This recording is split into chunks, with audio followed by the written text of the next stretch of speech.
പ്രിയമുള്ളവരെ, അമ്മ എന്ന വാക്ക് കേൾക്കുമ്പോൾ ആദ്യം നമ്മുടെ മനസ്സിലേക്ക് വരുന്നത് നമ്മുടെ സ്വന്തം അമ്മയെയാണ്. ക്ഷമയോടെ കരുതലോടെ നമ്മെ വളർത്തിയവർ. ആ മാതൃവാത്സല്യത്തിൻ്റെ മറ്റു രണ്ട് രൂപങ്ങളാണ് വിശുദ്ധ ബർത്തലോമിയോ കപ്പിത്താനെയും വിശുദ്ധ വിൻസെൻസ ജെറോസായും. 26-ാം വയസ്സിൽ മരിച്ച ബർത്തലോമിയുടെ ഹൃദയം ഒരമ്മയുടേതായിരുന്നു. ലോവരയിലെ അനാഥ പെൺകുട്ടികളെ എൻ്റെ മക്കളെ എന്ന് വിളിച്ച് അവൾ ചേർത്ത് പിടിച്ചു. നമ്മുടെ അമ്മമാർ വീട്ടിൽ ചെയ്യുന്നത് പോലെ അവൾ അവർക്ക് അക്ഷരവും സ്നേഹവും പകർന്നു നൽകി.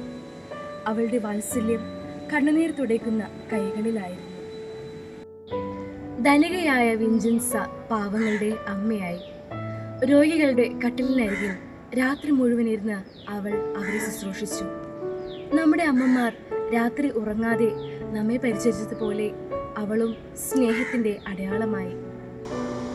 1832 ഈ രണ്ടമ്മമാരും ചേർന്ന് സിസ്റ്റേഴ്സ് ഓഫ് ചാരിറ്റി സന്യാസ സഭ ആരംഭിച്ചു. ഉപേക്ഷിക്കപ്പെട്ടവർക്ക് വീടും സ്നേഹിക്കപ്പെടാത്തവർക്ക് അമ്മയും നൽകാനായിരുന്നു അവരുടെ ലക്ഷ്യം.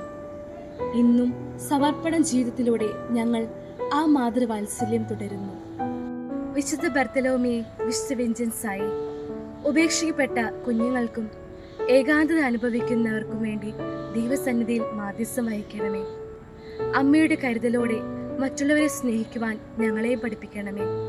പ്രിയമുള്ളവരെ, നാം ഇന്ന് കണ്ടുമുട്ടുന്ന ഓരോരുത്തരിലും ദൈവത്തിൻ്റെ കരുണയുടെ മുഖം ദർശിച്ച് അവരെ ആശ്വസിപ്പിക്കുവാനും അനുഗ്രഹിക്കുവാനും നമുക്കിടയാകുമാറാകട്ടെ.